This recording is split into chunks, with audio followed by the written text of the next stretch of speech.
3. Big picture thinking allows you to see what others see.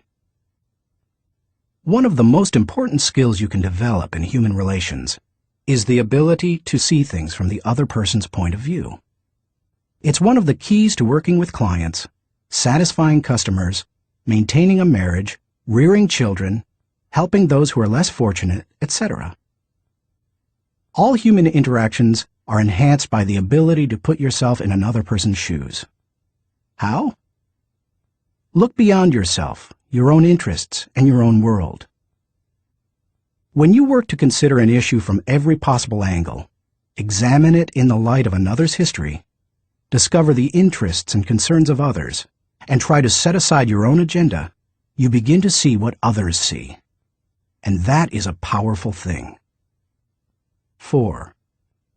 Big picture thinking promotes teamwork. If you participate in any kind of team activity, then you know how important it is that team members see the whole picture, not just their own part. Anytime a person doesn't know how his work fits with that of his teammates, then the whole team is in trouble. The better the grasp team members have of the big picture, the greater their potential to work together as a team. 5. Big picture thinking keeps you from being caught up in the mundane. Let's face it, some aspects of everyday life are absolutely necessary but thoroughly uninteresting. Big picture thinkers don't let the grind get to them because they don't lose sight of the all-important overview. They know that the person who forgets the ultimate is a slave to the immediate. 6. Big picture thinking helps you to chart uncharted territory. Have you ever heard the expression, "We'll cross that bridge when we come to it"? That phrase undoubtedly was coined by someone who had trouble seeing the big picture. The world was built by people who crossed bridges in their minds long before anyone else did. The only way to break new ground or move into uncharted territory is to look beyond the immediate and see the big picture. How to acquire the wisdom of big picture thinking. If you desire to seize new opportunities and open new horizons, then you need to add big picture thinking to your abilities. To become a good thinker, better able to see the big picture, keep in mind the following suggestions. 1. Don't strive for certainty. Big picture thinkers are comfortable with ambiguity. They don't try to force every observation or piece of data into pre-formulated mental cubbyholes. They think broadly and can juggle many seemingly contradictory thoughts in their minds. If you want to cultivate the ability to think big picture, then you must get used to embracing and dealing with complex and diverse ideas. 2. Learn from every experience. Big picture thinkers broaden their outlook by striving to learn from every experience. They don't rest on their successes, they learn from them. More importantly, they learn from their failures. They can do that because they remain teachable. Varied experiences, both positive and negative, help you see the big picture. The greater the variety of experience and success, the more potential to learn you have. If you desire to be a big picture thinker, then get out there and try a lot of things. Take a lot of chances, and take time to learn after every victory or defeat. 3. Gain insight from a variety of people. Big picture thinkers learn from their experiences, but they also learn from experiences they don't have. That is, they learn by receiving insight from others, from customers, employees, colleagues, and leaders. If you desire to broaden your thinking and see more of the big picture, then seek out counselors to help you. But be wise in whom you ask for advice. Gaining insight from a variety of people doesn't mean stopping anyone and everyone in hallways and grocery store lines and asking what they think about a given subject. Be selective. Talk to people who know and care about you, who know their field, and who bring experience deeper and broader than your own. 4. Give yourself permission to expand your world. If you want to be a big-picture thinker, you will have to go against the flow of the world. Society wants to keep people in boxes. Most people are married mentally to the status quo. They want what was, not what can be. They seek safety in simple answers. To think big picture, you need to give yourself permission to go a different way, to break new ground, to find new worlds to conquer. And when your world does get bigger, you need to celebrate. Never forget there is more out there in the world than what you've experienced.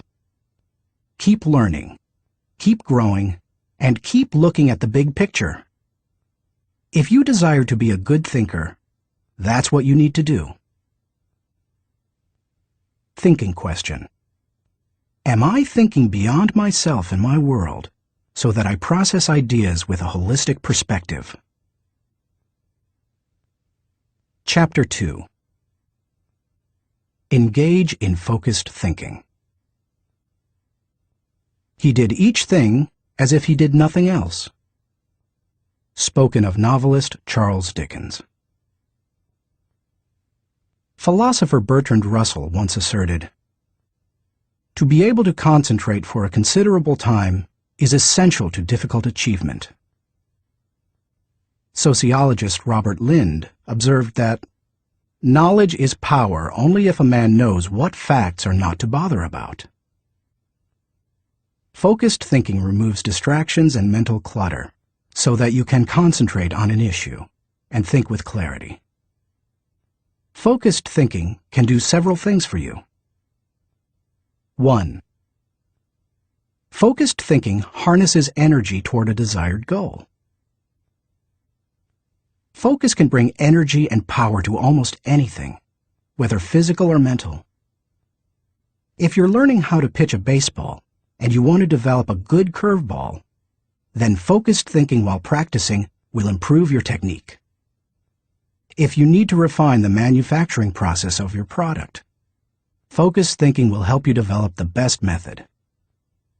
If you want to solve a difficult mathematics problem, focused thinking helps you break through to the solution. The greater the difficulty of a problem or issue, the more focused thinking time is necessary to solve it. 2. Focused thinking gives ideas time to develop. I love to discover and develop ideas. I often bring my creative team together for brainstorming and creative thinking. When we first get together, we try to be exhaustive in our thinking in order to generate as many ideas as possible.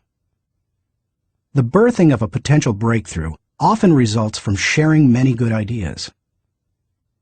But to take ideas to the next level, you must shift from being expansive in your thinking to being selective. I have discovered that a good idea can become a great idea when it is given focus time. It's true that focusing on a single idea for a long time can be very frustrating.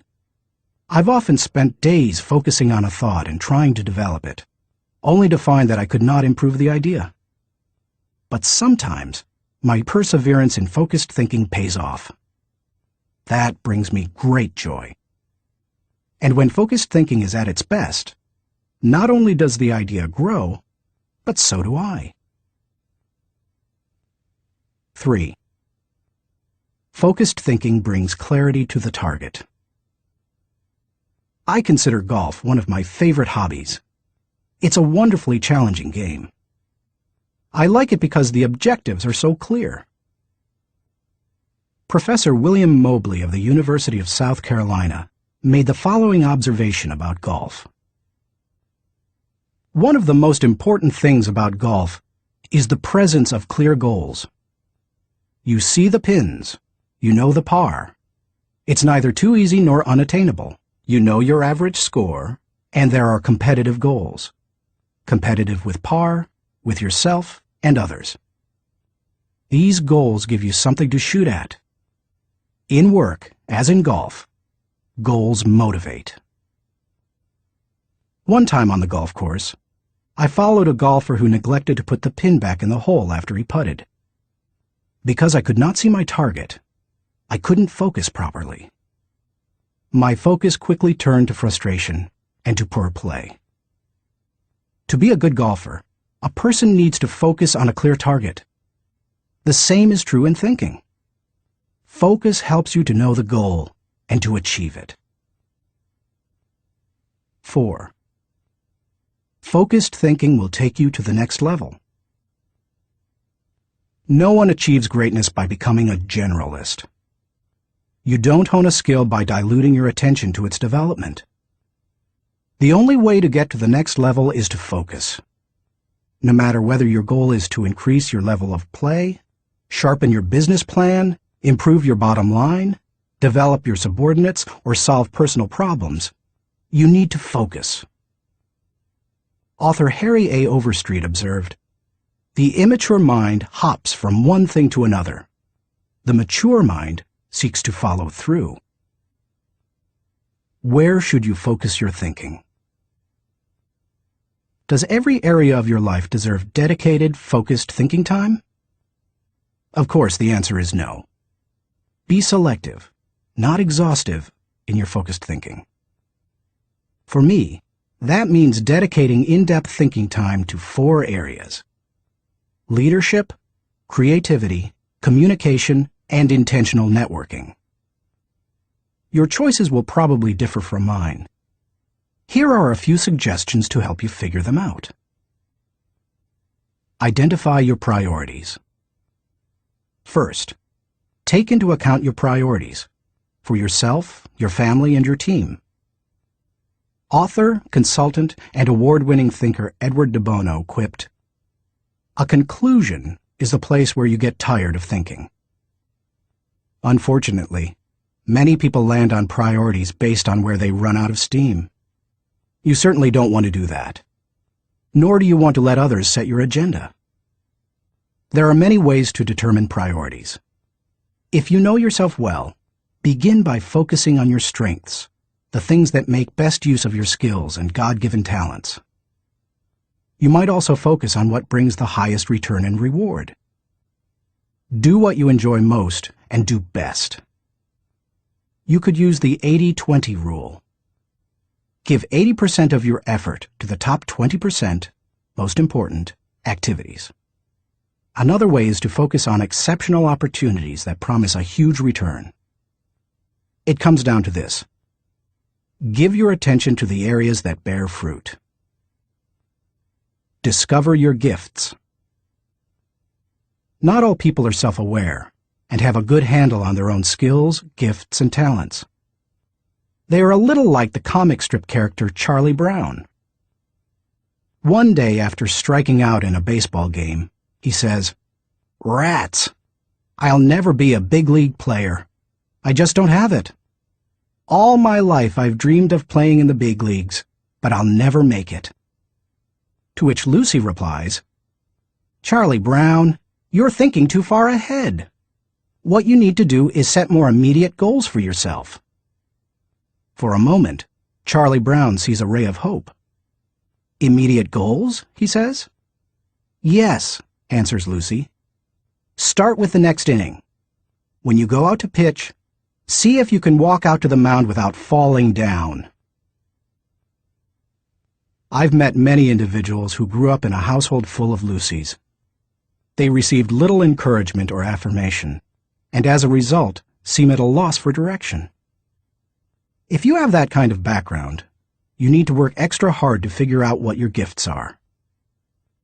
Take a personality profile such as DISC or Myers-Briggs. Interview positive friends and family members to see where they think you shine.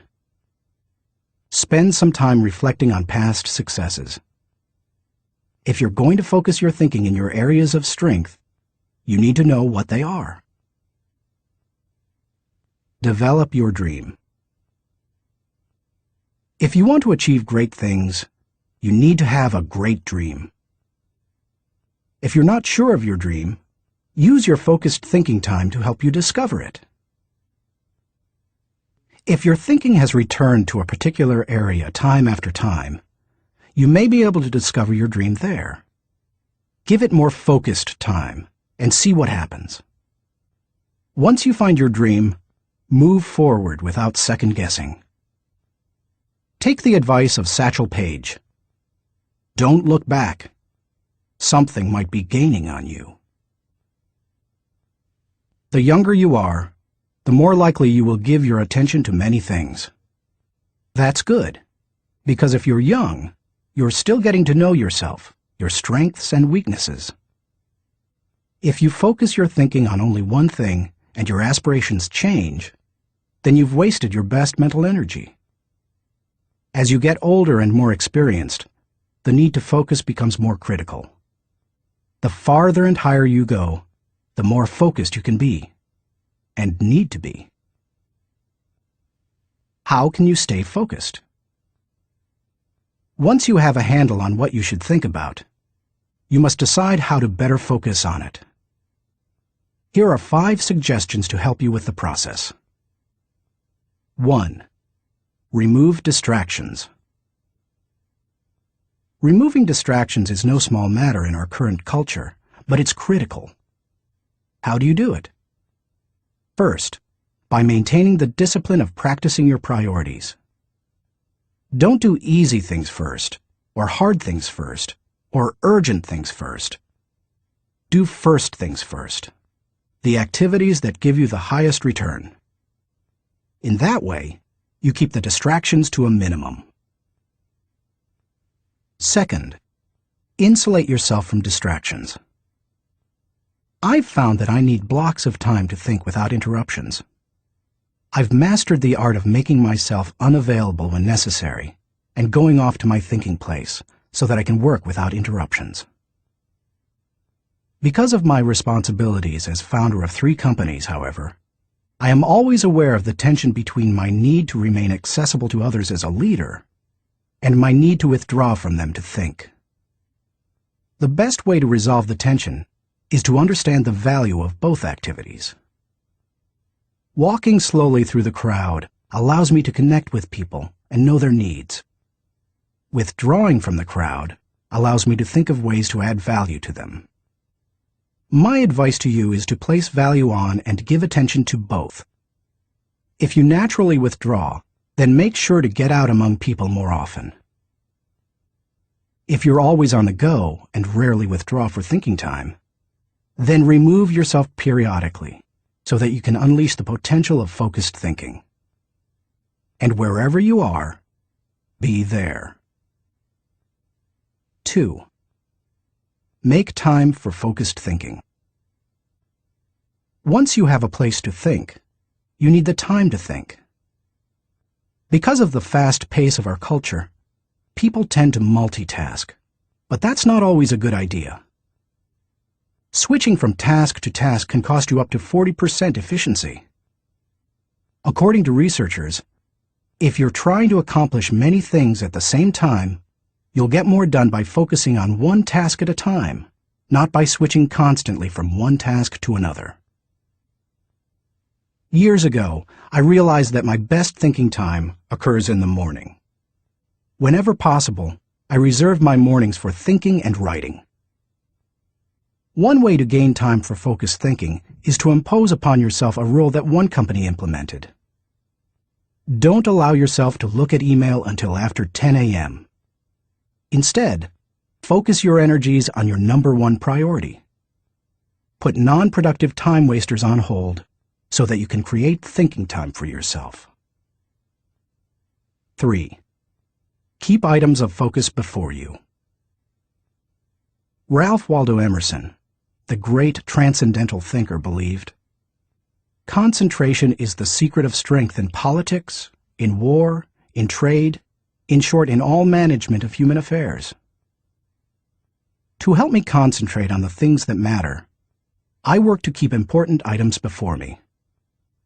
One way is to ask my assistant, Linda Eggers, to keep bringing it up, asking me about it, giving me additional information in reference to it. I'll also keep a file or page on my desk so that I see it every day as I work.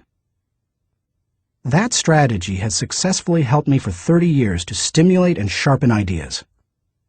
If you've never done it, I recommend that you try it. I'll tell you more about it in the section on reflective thinking. 4. Set goals. I believe goals are important. The mind will not focus until it has clear objectives. But the purpose of goals is to focus your attention and give you direction, not to identify a final destination. As you think about your goals, note that they should be clear enough to be kept in focus, close enough to be achieved, helpful enough to change lives. Those guidelines will get you going. And be sure to write down your goals. If they're not written, I can almost guarantee that they're not focused enough. And if you really want to make sure they're focused, take the advice of David Belasco, who says, "If you can't write your idea on the back of my business card, you don't have a clear idea." Even if you look back years from now and think your goals were too small, they will have served their purpose if they provide you with direction. 5. Question your progress. Take a good look at yourself from time to time to see whether you are actually making progress. That is the most accurate measure of whether you are making the best use of focused thinking. Ask yourself, am I seeing a return for my investment of focused thinking time? Is what I am doing getting me closer to my goals? Am I headed in a direction that helps me to fulfill my commitments, maintain my priorities, and realize my dreams? What are you giving up to go up? No one can go to the highest level and remain a generalist. My dad used to say, "Find the one thing you do well and don't do anything else."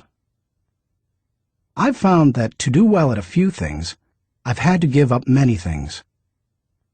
As I worked on this chapter, I spent some time reflecting on the kinds of things I've given up. Here are the main ones. I can't know everyone. I love people, and I'm outgoing. Put me into a room full of people and I feel energized. So it goes against my grain to restrict myself from spending time with lots of people. To compensate for that, I've done a couple of things. First, I've chosen a strong inner circle of people. They not only provide tremendous professional help, but they also make life's journey much more pleasant. Second, I ask certain friends to catch me up on what's happening in the lives of other friends. I usually do that when I'm traveling and can't block out the time I would need for focused thinking. I can't do everything. There are only a few exceptional opportunities in any person's lifetime. That's why I strive for excellence in a few things, rather than a good performance in many. That's cost me. Because of my workload, I also have to skip doing many things that I would love to do. For example, every week I hand off projects that I think would be fun to do myself. I practice the 10-80-10 principle with the people to whom I'm delegating a task. I help with the first 10% by casting vision, laying down parameters, providing resources, and giving encouragement. Then, once they've done the middle 80%, I come alongside them again and help them take whatever it is the rest of the way, if I can. I call it putting the cherry on top. I can't go everywhere. Every conference speaker and author has to travel a lot. Before I began doing much speaking, that seemed like a glamorous life. But after logging several million miles, I know what kind of a toll it can take.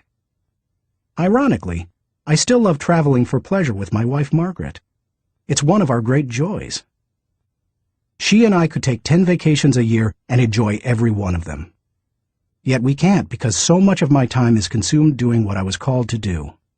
Help people to grow personally and to develop as leaders. I can't be well-rounded. Being focused also keeps me from being well-rounded. I tell people, 99% of everything in life I don't need to know about. I try to focus on the 1% that gives me the highest return. And of the remaining 99, Margaret keeps me aware of whatever I need to know. It's one of the ways I keep from getting totally out of balance in my life. Being willing to give up some of the things you love in order to focus on what has the greatest impact isn't an easy lesson to learn. But the earlier you embrace it, the sooner you can dedicate yourself to excellence in what matters most. Thinking question. Am I dedicated to removing distractions and mental clutter so that I can concentrate with clarity on the real issue? Chapter 3. Harness Creative Thinking. The joy is in creating, not maintaining. Vince Lombardi, NFL Hall of Fame coach. Creativity is pure gold, no matter what you do for a living. Annette Moser-Wellman, author of The 5 Faces of Genius, asserts, "The most valuable resource you bring to your work and to your firm is your creativity. More than what you get done, more than the role you play, more than your title, more than your output, it's your ideas that matter." Despite the importance of a person's ability to think with creativity, few people seem to possess the skill in abundance. If you're not as creative as you would like to be, you can change your way of thinking. Creative thinking isn't necessarily original thinking. In fact, I think people mythologize original thought. Most often, creative thinking is a composite of other thoughts discovered along the way. Even the great artists, whom we consider highly original, learned from their masters, modeled their work on that of others, and brought together a host of ideas and styles to create their own work. Study art, and you will see threads that run through the work of all artists and artistic movements, connecting them to other artists who went before them. Characteristics of creative thinkers. لا تنسوا الاشتراك ومتابعة مزيد من المصطلحات والكلمات الهامة وكل ما يخص اللغة الإنجليزية على مواقعنا على شبكات التواصل الاجتماعي. الروابط تجدونها أسفل الفيديو. إذا كنتم غير مشتركين برجاء الاشتراك وتفعيل الجرس، وإذا استفدتم من الحلقة برجاء الضغط على إعجاب وترك لنا تعليق، وإذا أردتم نشر العلم برجاء مشاركة الفيديو مع الجميع لتشجيعنا. وبنهاية الحلقة نشكركم على حسن المتابعة، ونرجو أن نلقاكم على خير في الحلقة القادمة بإذن الله. مع تحيات فريق عمل الدكة كلاود.